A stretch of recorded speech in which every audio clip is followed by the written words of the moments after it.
시험 끝나고 이제 조금은 마음이 여유로운 시간들이죠. 뭐 체육대회 하기도 하고, 그래서 무릎이 엄청 까지기도 하고 그런 시간들을 보내고 있는데, 체험학습도 다니고, 네, 분주한 시간 가운데 오늘 되게 놀러가기 좋은 시간이기도 하죠. 수요일날 여기 이렇게 낄 수가 있어서.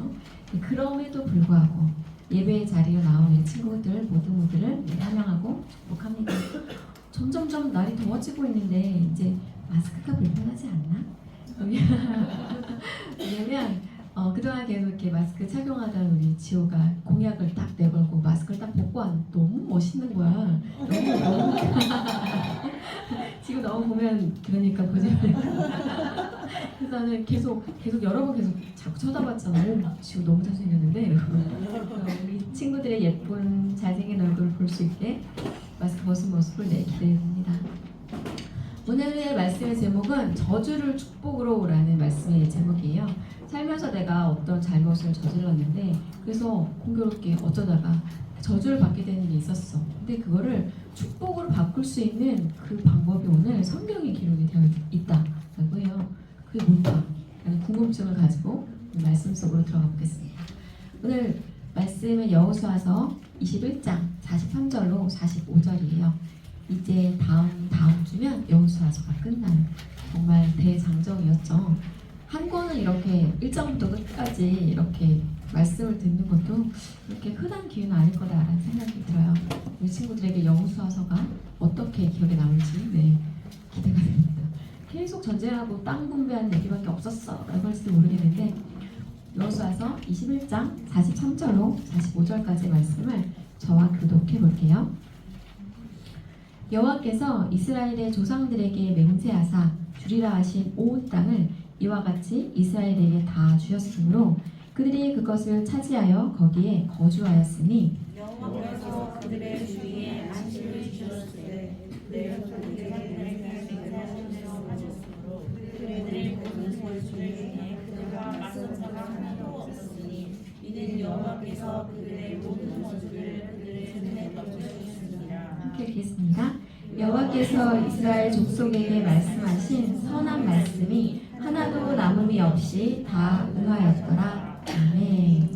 드디어 땅 분배를 다 마치고 여호와의 말씀이 하나도 남김없이 다 응하였다라고 이야기를 하면서 이제 오늘 말씀이 맞춰지죠. 그럼 제일 마지막으로 땅이 아니라 기업을 분배받은 오늘 레위 지파에 대해서 이야기를 해볼게요.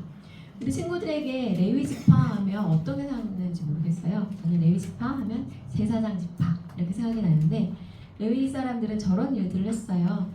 백성들이 자기의 죄를 대속하기 위하여 희생제물을 이렇게 끌고 오면 그 희생제물을 부위부위 각을 떠서 저렇게 번제단 위에 올려놓고 불에 태우는 일을 하기도 하고, 또 성막 가운데 지성소 안에 있었던 저 언약궤를 옮길 때 어깨에 메어서 옮기기도 하고, 또한 향단에서 분향을 하면서 향을 피워 올리면서 저런 역할을 했었던 사람이 제사장이에요. 근데 이 제사장이 성읍을 받게 된 이야기가 오늘 본문의 말씀인데, 이 레위 지파는 어떤 지파였냐면 저주를 받았던 지파였어요. 아빠한테서. 아빠가 죽기 직전에 이제 한 사람 아들의 이름을 부르면서 축복을 막 이렇게 하는데, 그 아들들 중에서 시므온과 레위는 저주의 말을 이렇게 듣게 됩니다. 뭐냐면 그들의 칼은 폭력의 도구다라고 이야기를 하면서, 왜냐하면 그들이 분노대로 사람을 죽이고 그들의 혈기대로 소의 발목에 힘줄을 끊었다라고 이렇게 이야기를 하면서, 그래서 그들은 저주를 받을 것이고 분위기가 맹렬하니까 또 저주를 받을 것이다. 내가 그들을 야곱 중에서 나누고 이스라엘 중에서 흩을 거야 라고 이런 말을 아빠가 죽기 전에 듣게 되는 거죠. 얼마나 그 마음이 어려웠을까 생각을 해보면, 왜 그럼 이런 저주를 듣게 되었을까 하면 스토리가 이렇게 한 가지 여기 들어있어요. 세겜성이라는 성에 성주와 아들이 있었는데, 이 야곱의 가족이 거기를 이제 지나가게 되었죠. 근데 세겜성에 살고 있는 그 성주의 아들이 여기 야곱의 딸이었던 디나가 너무 마음에 들었던 거예요. 그럼 어떻게 해야 돼요? 그쵸, 사귀고 결혼을 하셔야 되죠. 그런데 그렇게 하기 전에 이 성주의 아들이 매우 나쁜 일을 저질렀어. 히읗, 피읗, 히읗. 그래서 그 일이 있고 난 이후에 오빠들이 매우 매우 매우 화가 난 거죠. 그래서 너무너무 화가 났는데 다행히도 그 성주의 아들이 다시 찾아와서 결혼을 하겠다, 결혼을 하고 싶다 이렇게 이야기를 한 거예요. 그랬더니 우리는 할례 받지 않은 종족이라면 상대하지 않는다. 너희 성에 살고 있는 모든 남자들이 할례를 받고 나면 결혼을 하겠다 이렇게 이야기를 한 거죠. 지금 할례가 뭔지 알아요? 남자들 알아야 되는데. 그러죠. 그렇습니다. 그거 바로 포경수술이죠. 근데 해본 친구들은 알겠지만 하고 나면 며칠 동안 어떻다? 엄청 아프다. 걷기가 쉽다, 어렵다. 어렵다. 그쵸. 딱 그때 모든 사람들 남자들 할례를 받게 한 이후에 너무너무 아파하던 그때에 시므온과 레위가 칼을 들고 그 성에 들어가서 모든 남자를 다 죽여버린 거예요. 자, 이 일로 인해서 야곱이 매우 분노합니다. 왜냐하면 약속을 했는데 약속을 지키지 않고 그들을 죽였고 이 일로 인하여 그 주위에 있는 사람들이 이 얘네들은 정말 나쁜 애들이야 라면서 또 모두 적대시할 수 있는 그런 상황에 놓이게 된 거죠. 그래서 그런 큰 잘못을 시므온과 레위가 저질렀어요. 물론 그 전에 했었던 일도 잘못된 것이지만 야곱은 자신이 했었던 약속을 지키지 않고 그들을 죽였던 혈기와 분노대로 사람을 죽였던 것에 대해서 이렇게 저주의 유언을 남기게 된 것이죠. 그렇다면 이 이후에 시므온 지파는 어떻게 되었을까라고 이야기를 했을 때 시므온에게 내린 저주는 그대로 이루어집니다. 왜냐하면 그 숫자가 점점 줄어들게 되고 나중에 그 역사가 흘러서 시므온 지파는 아예 그 역사에서 흔적도 없이 이렇게 사라지게 되는 것을 볼 수 있어요. 이들은 나중에 모세의 마지막 축복에서도 제외되었고 독자적인 기업을 받지 못하게 되죠. 땅을 지파별로 이렇게 나눠줬잖아요.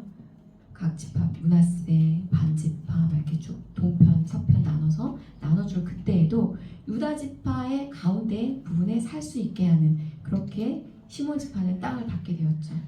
그래서 어떻게 되었냐면 이때 시몬 지파가 1차 인구조사, 2차 인구조사 때 사람 숫자를 비교를 해보면 맨 처음에는 거의 6만 명에 가까운 사람들이 있었어요. 근데 2차 인구조사를 할 때는 거의 2만 명에 가깝게 숫자가 3만 7천 명이나 광야에서 다 죽게 되죠. 이들이 이렇게 된 데에는 또 이들이 잘못했었던 그 우상 숭배의 죄 때문에 또 시몬 지파가 되게 많이 죽게 되는 일도 있기도 해요. 그래서 이러한 지파, 땅조차도 제대로 받지 못했던 시몬 지파, 결국에는 역사 속에 사라져갔던 시몬 지파, 아빠의 그 저주대로 그것은 이루어지는 것이었구나라는 걸 알 수 있게 되는 그런 지파였죠. 그렇다면 오늘 말씀의 주인공인 이 레위 지파는 어땠을까? 이 레위 지파는 그 저주를 축복으로 바꾸게 됩니다. 어떻게 될 수 있었을까? 라고 하면 여기에 또 하나의 스토리가 등장해요. 저건 뭐죠? 금송아지. 그쵸? 저 금송아지는 언제 만들었는지 혹시 알아요? 모세가 십계명 받으러 딩동댕. 맞아요. 모세가 십계명을 받기 위해 시내산 위에 올라갔어요. 근데 모세가 며칠 동안 내려오지 않았다? 며칠 동안 내려갈게. 40일 동안 내려오지 않았어요. 백성들은 밑에서 기다리는 거죠. 도대체 모세가 언제쯤 올려나? 근데 기다려도 안 내려오고 40일이나 지났으니 모세가 죽었구나 라고 마음 가운데 불안이 생기는 거죠. 그래서 사람들이 아론에게 막 이렇게 몰려가요. 우리를 애굽에서 인도하여 낸 신을 당장 만들어내라 라고 이야기를 하니까 아론이 참 안타깝게도 이렇게 이야기를 하죠. 너희가 가지고 있는 그런 금부치를 다 가지고 와봐 라고 이야기를 해서 금부치를 다 모아가지고 녹여가지고 부어가지고 저 송아지를 만들어내고 자 이게 너희가 애굽에서 나올 수 있게 인도하여 준 신이야 라고 이렇게 말을 한 거예요. 그러니까 백성들은 이 금송아지 앞에서 먹고 마시고 즐겁게 뛰놀고 있었던 거죠. 근데 바로 그때 모세가 십계명 그 두 돌비를 가지고 내려오다가 막 소리가 들리는 거예요. 그래서 이게 무슨 소리야? 내려가 보니까 그러고 있는 거죠. 우상을 그 사이에 만들어 놓은 거예요. 근데 하나님이 십계명에 뭐라고 되어 있죠? 그치, 우상을 섬기지 말라. 나 외엔 다른 신을 섬기지 말라. 우상을 새기거나 만들지 말라 이렇게 얘기했는데 우상을 만들고 그 앞에서 먹고 놀고 경배하고 이러고 있는 거예요. 그래서 모세가 어떻게 했다? 십계명을 던져서 깨뜨려 버립니다. 그리고 바로 그때 모세가 이렇게 이야기해요. 누구든지 여호와의 편에 있는 자는 내게로 나오라 라고 이렇게 이야기를 해요. 그리고 바로 그때 레위가 그 기회를 잡은 거예요. 저희가 나가겠습니다. 저희가 헌신하겠습니다. 라고 레위 자손이 모세 앞으로 나아가는 거죠. 그러자 모세가 쭉 설명을 해요. 하나님이 이렇게 했는데 너희가 여기 이렇게 우상을 숭배했다 라고 이렇게 그들의 잘못을 이야기하고 이제 너희가 해야 할 일은 칼을 차고 가서 너 옆에 있는 이웃을 이 문에서 저 문까지 왔다 갔다 하면서 죽여라 라고 얘기를 한 거예요.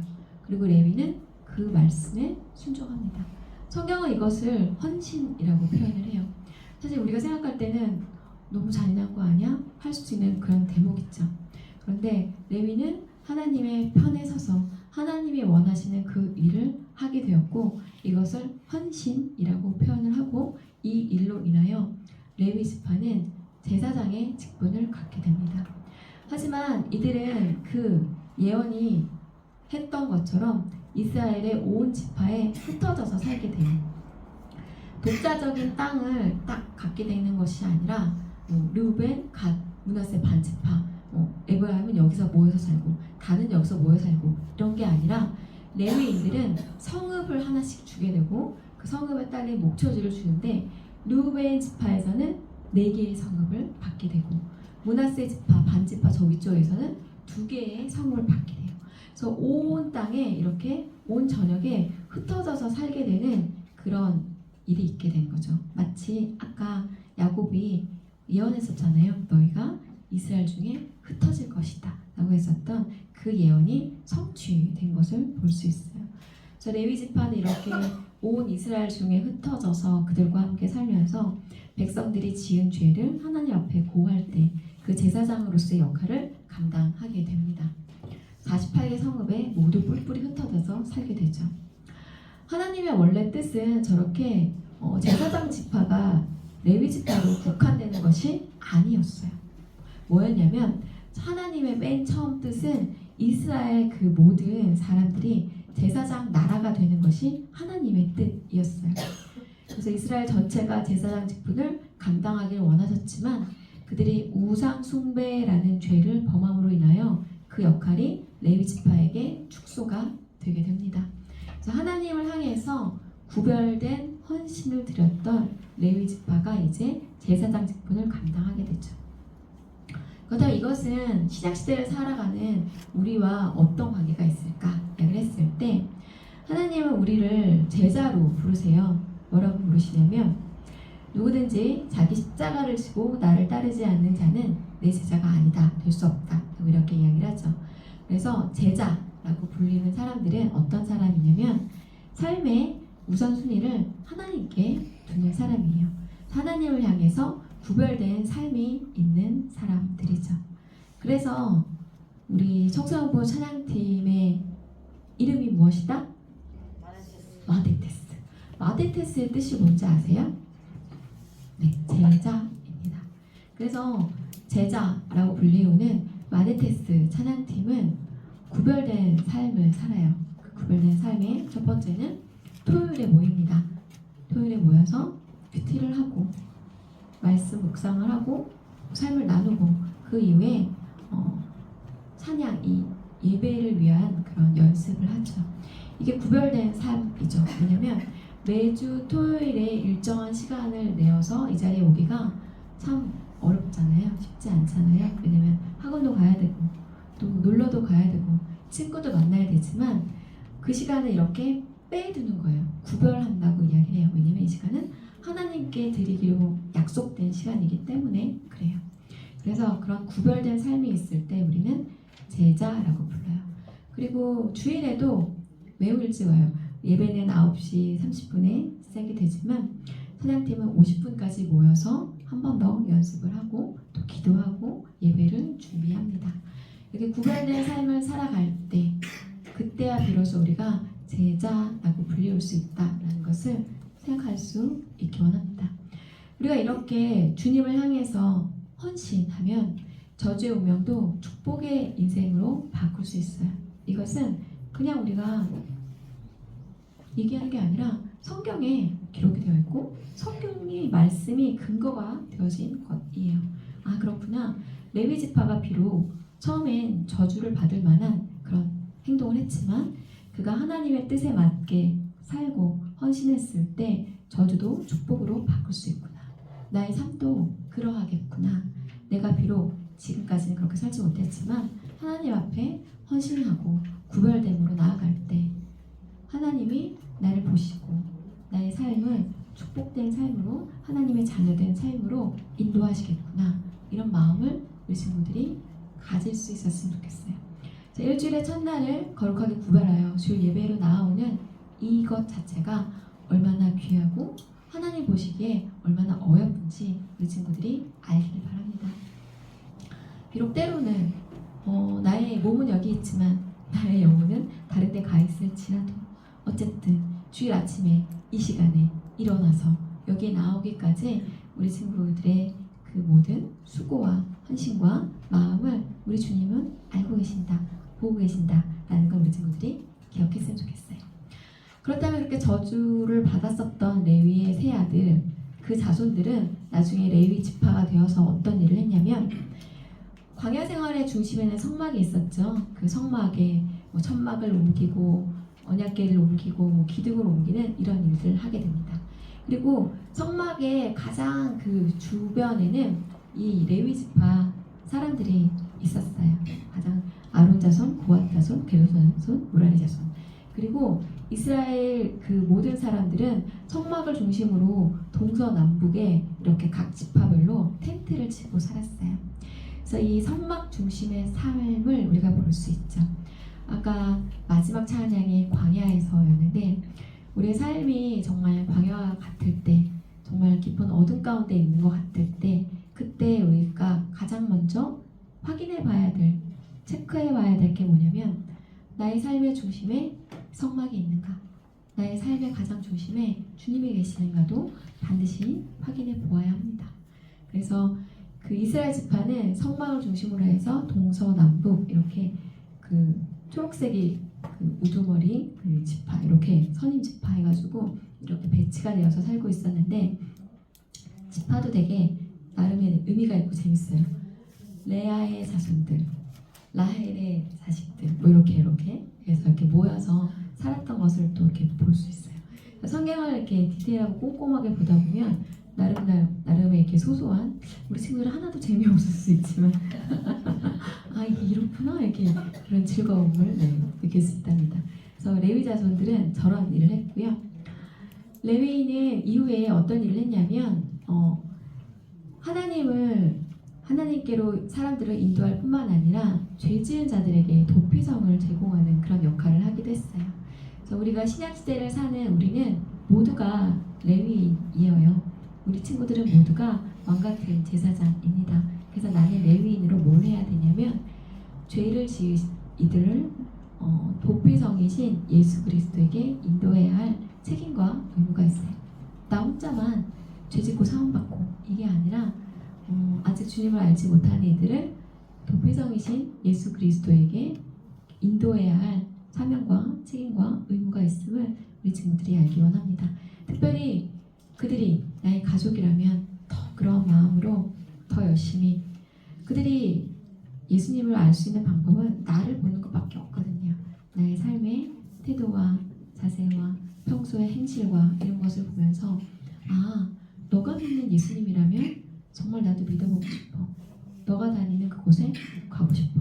이런 마음이 들도록 우리 친구들이 잘 살 수 있었으면 좋겠다 라는 생각을 해봅니다. 왜냐면 우리 친구들이 레위인이라서 그래요. 치료하고 회복시키고 시대를 살리는 것이 레위인의 사명입니다. 레위인은 땅을 받지는 못했어요. 하지만 각 흩어진 곳에 성읍과 목초지를 받았고 그들의 기업이 바로 하나님이셨어요. 그리고 그들의 기업은 여호와의 제사장이라는 직분을 받게 되었죠. 그런데 신약 시대를 사는 우리는 모두가 왕 같은 제사장이야 라고 이렇게 성경에 기록이 되어져 있어요. 그래서 그들에게 이렇게 특별히 땅을 주지 않고 이렇게 흩어져 살고 그들이 어떤 뭐 소재나 번제나 이런 재물에 남는 것들을 취할 수 있게 했던 것은 생업에 분주함 없이 땅을 경작하는 것 없이 하나님만을 위해서 봉사에 전념할 수 있게 하기 위해서 한 하나님의 배려이기도 합니다. 이제 우리 친구들이 왜 왕같은 제사장인지에 대해서 이야기를 해보려고 해요. 베드로전서 2장 9절 말씀 한번 같이 읽어볼까요? 시작. 그러나 너희는 택하신 족속이요 왕같은 제사장들이요 거룩한 나라요 그의 소유가 된 백성이니 이는 너희를 어두운 데서 불러내어 그의 기이한 빛에 들어가게 하신 이의 아름다운 덕을 선포하게 하려 하심이라. 아멘. 신약에서는 분명히 우리 친구들을 향해서 너희가 누구냐? 너희는 택하신 족속이야. 그죠? 주일날 저기 놀고 있는 수많은 사람들 중에 택하여 부름받은 이들입니다. 그리고 너희는 왕같은 제사장이야. 너희는 거룩한 나라고 그의 소유가 된 백성이야. 너희 하나님 나라의 백성이야 라고 이렇게 분명하게 말씀하고 계세요. 근데 여기에는 하나님의 뜻이 있는 게 그게 뭐냐면 그의 기이한 밑에 들어가게 하신 이의 아름다운 덕을 선포하게 하시니라. 그래서 우리 친구들은 한 사람 한 사람이 종으로 증인으로 부름받은 사람이에요. 하나님의 뜻을 이 땅 가운데 펼치기 위한 이들로 또한 하나님이 행하신 일을 나의 입술을 통해서 나의 삶을 통해서 증명하고 증언하는 일을 위하여 택함받고 부름받은 사람이에요. 내가 만약에 무언가를 너무너무 잘하고 있다면 그것은 나 혼자만을 위한 것이 아니라 나를 통하여 하나님의 영광 받기 위함이다 라는 걸 알길 바래요. 내 친구가 공부를 너무너무 잘하는 것은 나 혼자만 잘 먹고 잘 살기 위함이 아니라 나의 그 뛰어난 명석한 두뇌를 통하여 하나님이 할 일이 있으시구나 라는 걸 알길 바래요. 내가 만약에 뇌과학자라는 꿈이 있다 라고 했을 때 내가 치매를 정복할 수 있는 약을 개발했다 라고 할 때 그 일을 통하여 나와 함께 하시는 하나님과 함께 그 일을 해냈다 라고 고백할 그때까지 우리 친구와 함께 할 것이다 라는 걸 알았으면 좋겠어요. 그래서 나의 어떤 재능을 통하여 하나님이 영광 받으실 수 있도록 내가 나의 직업을 택하고 나의 미래에 어떤 걸 선택할 수 있는 그런 우리 친구들이 되었으면 좋겠습니다. 나의 어떠함 때문이 아니라 하나님이 영광 받으시기 위하여 나를 사용해 주세요. 이게 우리 친구의 기도의 방향이 되었으면 좋겠습니다. 우리 친구들은 그럼 왕같은 제사장으로 뭘 해야 하느냐? 예배의 가장 기본이 예배자가 되는 거예요. 하나님을 예배하고 찬양하고 높이고 경배하는. 그래서 우리 친구들의 삶의 제1원칙은 하나님을 예배하는 예배자가 되는 것입니다. 그리고 복음을 전할 수 있는 이, 그리고 아파하고 있는 이를 위하여 중보할 수 있는 이 역할을 한다면 우리 친구들은 왕같은 제사장이에요. 내 옆에 힘들어하고 있는 이 친구를 위하여 내가 기도해주고 예배 자리를 지키고 복음을 전할 수 있는 그 역할을 감당할 수 있기까지 우리 하나님은 우리 친구들을 사용하실 것이고 위하여 인도해 주실 것이다 라는 생각을 해봅니다. 그래서 우리의 주업은 레위인 사역이에요.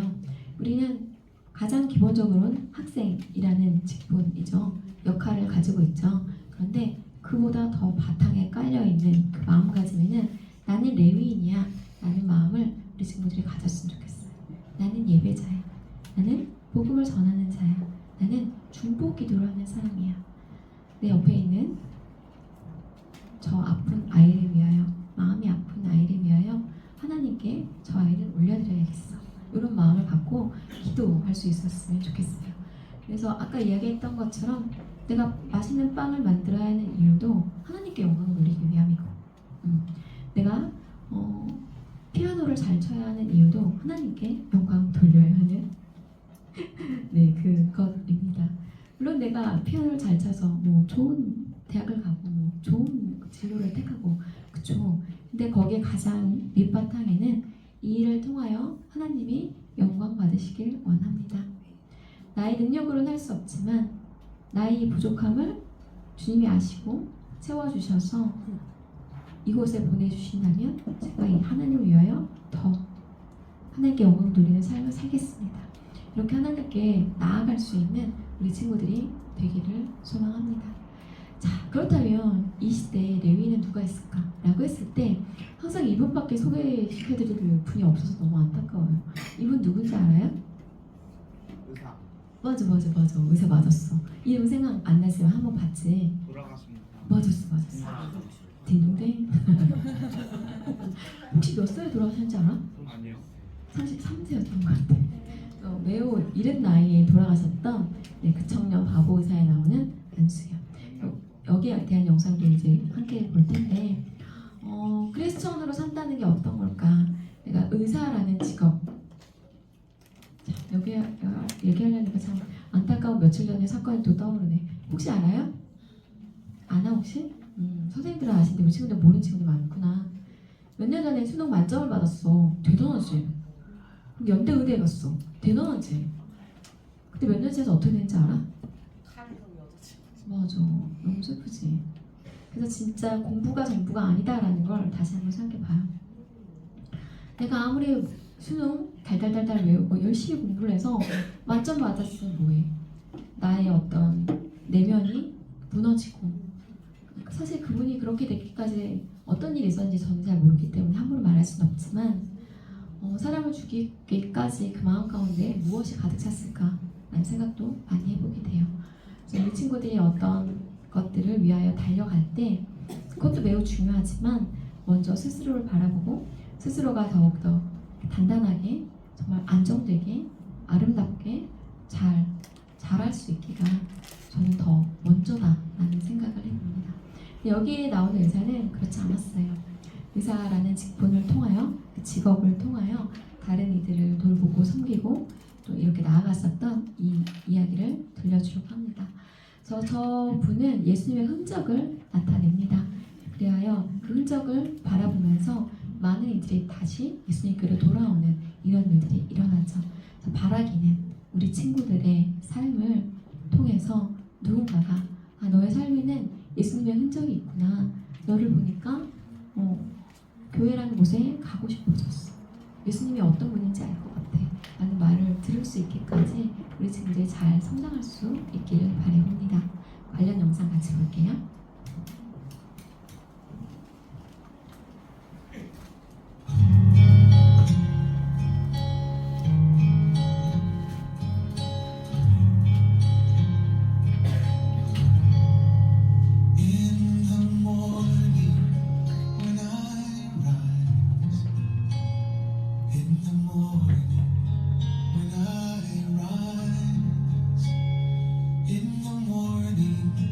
When I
벌써 몇 년이 흘렀을까?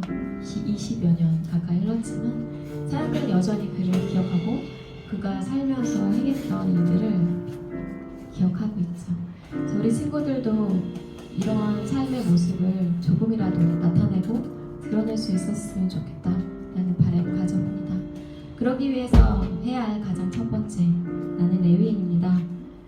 그 중에서도 가장 첫 번째, 나는 예배자입니다. 저희 친구들이 언제나 예배의 자리를 귀히 여기고 예배자로서의 삶을 결단코 놓치지 않는 우리 친구들 되길 바라봅니다. 이런 마음으로 나는 예배자입니다. 함께 찬양하시겠습니다.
영광을 드러내는 그런 도구가 될 것이다. 이런 마음으로 기도하시겠습니다.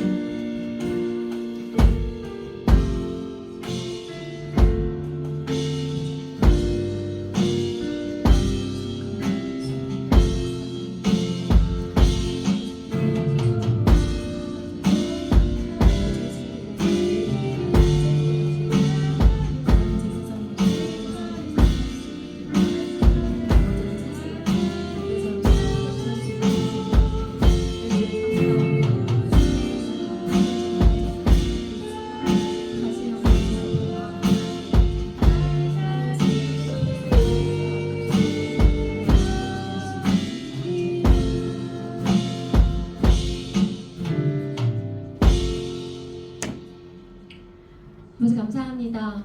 이 땅을 살면서 저주를 축복으로 어떻게 바꿀 수 있을까 아버지 생각해 봅니다. 비록 시므온과 같이 저주를 받았던 레위 지파 사람들이 있지만 하나님께 헌신함으로 그 저주를 축복으로 바꾸는 것을 보았습니다. 아버지 시작세를 사는 우리는 모두가 왕같은 제사장입니다. 레위인들입니다. 우리가 이 땅을 살면서 가장 마음 가운데 품어야 할 것은 나는 하나님의 자녀이고 하나님의 백성이며 나아가 하나님께서 사명과 의무를 더하여 주신 레위인이라는 것을 깨닫기 원합니다. 먼저는 예배자로서의 나를 돌아보기 원합니다. 나는 어떠한 마음으로 이 자리에 있는가? 일주일의 첫날을 거룩하게 구별하여 하나님께 올려드리는 그 예배자로서 나는 온전히 바로 서 있는가? 우리 친구들이 다시 한번 생각해 보기 원합니다. 그래야 온 마음과 뜻과 정성을 다하여 하나님께 예배드리고 예배라는 이 귀한 시간을 통하여 하나님의 마음을 알고 하나님의 뜻을 헤아리고 하나님이 원하시는 삶의 그 자리로 나아갈 수 있기를 바라봅니다. 주여 역사하여 주시옵소서.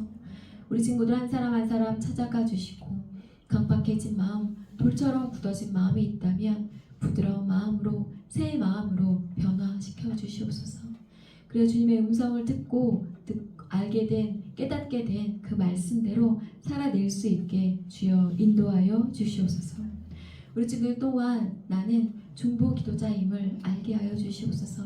내 주위에 연약한 이들, 부족한 이들, 주님이 필요한 이들에게 복음을 전할 수 있게 하시고 그들을 위하여 중보 기도할 수 있는 우리 친구들 될 수 있도록 역사하여 주시옵소서.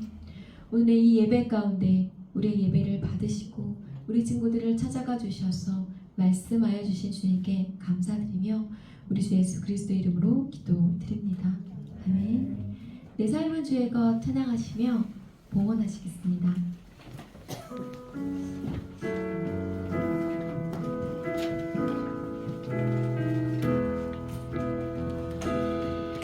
주님 내 길을 잘 아시고 내 걸음 아시네. 어둠에서 빛을 내시는 그분은 있네. 무엇으로 주를 섬길지 어디로 가야 할지 헤매이는 나를 아시고 길을 여시네. 내 삶은 주의 것, 내 삶은 주의 것, 온전한 신뢰를 주께 드리네. 보이지 않아도 믿음으로 걷네. 주 영광 바라보며 주만 따르네.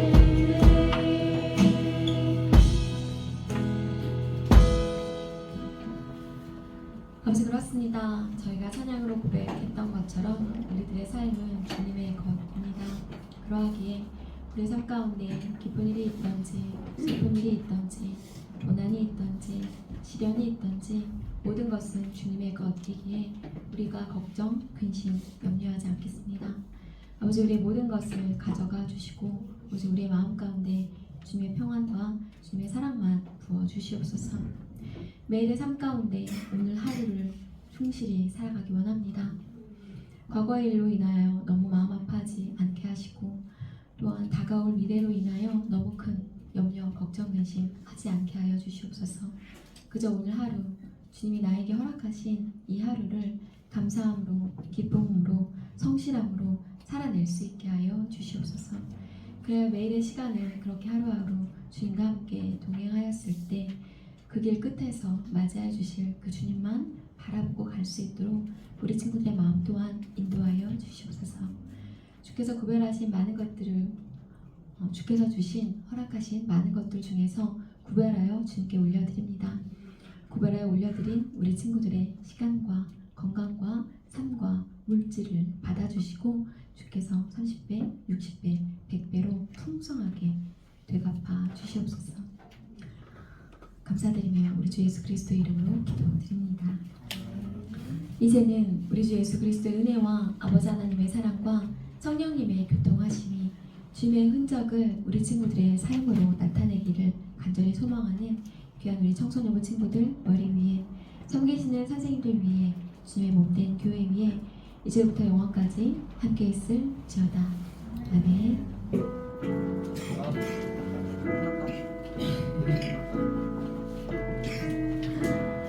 네, 끝났습니다. 애쓰셨어요. 이번 주 토요일에 뭐 있죠? 안디오 골드. 오늘은 또 하나 팬딩을 한 번 더 하도록 하겠습니다. 이번에 뭐가 있냐면 우리 친구들 놀이동산 가면 뭐 해주죠? 손목에? 그죠? 팔찌 해주죠. 우리 친구들이 오면 모두 팔찌 하나씩 해준대요. 그런데 초대돼서 온 친구들에게는 팔찌를 3개를 준대. 그런데 내가 누구를 초대해 왔어. 그럼 초대해 오면 2개를 준대. 근데 이 팔찌가 무슨 의미가 있냐면 팔찌에 숫자가 적혀 있고 나중에 경품 추첨을 해요. 근데 팔찌가 많으면 어떻게 된다? 그치, 확률이 높아진다. 그래서 그런 소소한 호객행위도 한번 해봅니다. 그래서 기쁜 마음으로 친구들과 함께 즐겁게 시간을 보내겠다. 1시부터 5시 정도까지 시간을 잘 할애해서 대여해서 한번 즐거운 시간 가져보도록 합시다. 오늘도 즐거운 공부하시고 맛있게 떡볶이 드시고 돌아오길 바랄게요.